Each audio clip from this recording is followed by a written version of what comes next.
Bangladesh, it's Hania. Guess what? I am coming to Dhaka with Sunsilk for lots of fun.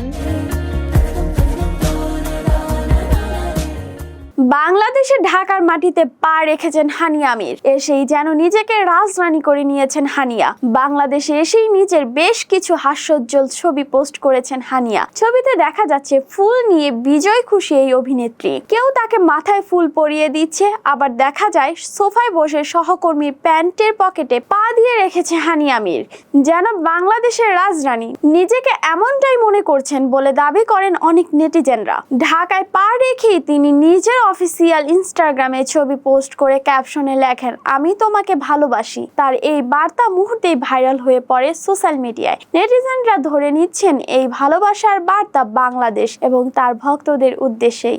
বাংলাদেশে হানিয়া আমিরের নাটক ও cinema আগেই জনপ্রিয়তা পেয়েছে, বিশেষ করে তার অভিনীত মেরা হামসাফার দিলরুবা, আন্না কাবি মে কাবি তুম এর মতো আলোচিত নাটকে অভিনয় করে দর্শকদের মনে জায়গা করে নিয়েছেন। এবার তার সরাসরি উপস্থিতি যেন ভক্তদের জন্য বাড়তি এক আনন্দের উপলক্ষ হয়ে উঠেছে।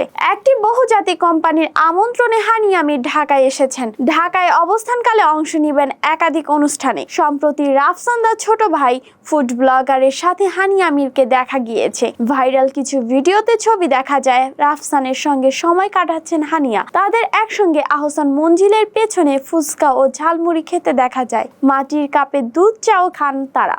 একসঙ্গে রিকশায় ঘুরতে দেখা যায় রাফসান ও হানিয়াকে, কিন্তু তা নিয়ে হচ্ছে ভীষণ রকমের হাসি ঠাট্টা। রাফসান আর হানিয়ার হাস্যোজ্জ্বল ছবি নিয়ে সোনেরাকে মেনশন দিচ্ছে অনেকেই। সোশ্যাল মিডিয়ার অনেকেরই ধারণা রাফসান আর সোনেরার প্রেম চলছে। কেউ কেউ বলছেন এখনই সময় সোনেরা আপুকে পটিয়ে নাও, আবার কেউ বলছেন রাফসান সোনা খুঁজতে যে ডায়মন্ড হারাচ্ছেন। সুপ্রিয় দর্শক, এসব বিষয়ে আপনার কি মতামত অবশ্যই কমেন্টের মাধ্যমে জানাবেন। আল্লাহ হাফেজ।